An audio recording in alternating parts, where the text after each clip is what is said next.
ছেলেরা সব থেকে বেশি খুশি কখন হয় জানো, বা সব থেকে বেশি পূর্ণতা অনুভব কখন করে, যখন একটা ছেলে 0 পয়েন্টে থাকে, ছেলেটার কাছে কিছুই থাকে না। ওই মোমেন্টে যদি কোনো মেয়ে ওই ছেলেটার হাত ধরে বলে আমি ছিলাম, আমি আছি, আমি রব, তুমি শুধু এগিয়ে যাও, ছেলেরা দুনিয়ার যাকেই ঠকিয়ে থাকুক না কেন ওই মেয়েটাকে কখনো ঠকায় না।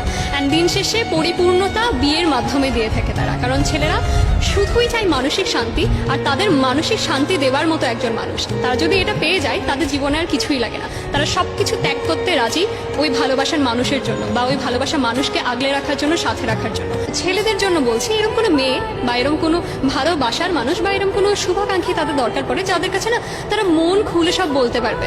এদের এই জন্য তারা তাদেরকে কেউ জাজ করবে না যে তুমি এরম কেন, তুমি সেরম কেন, জাজ করবে না।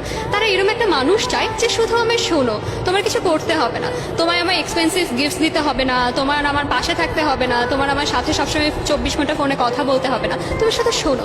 ছেলেরা শুধুই চায় যে একটা মেয়ে থাকুক এরম কেউ যে তার কথাগুলো শুনবে আর তার হাতটা শক্ত করে ধরে থাকলেই চলবে।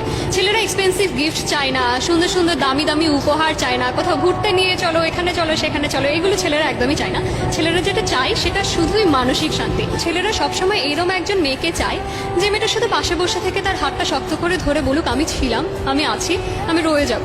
जिसके लिए सब लुटा दिया हमने, वो कहते हैं उनको भुला दिया।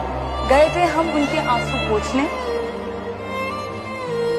इल्जाम दे दिया कि उनको रुला दिया।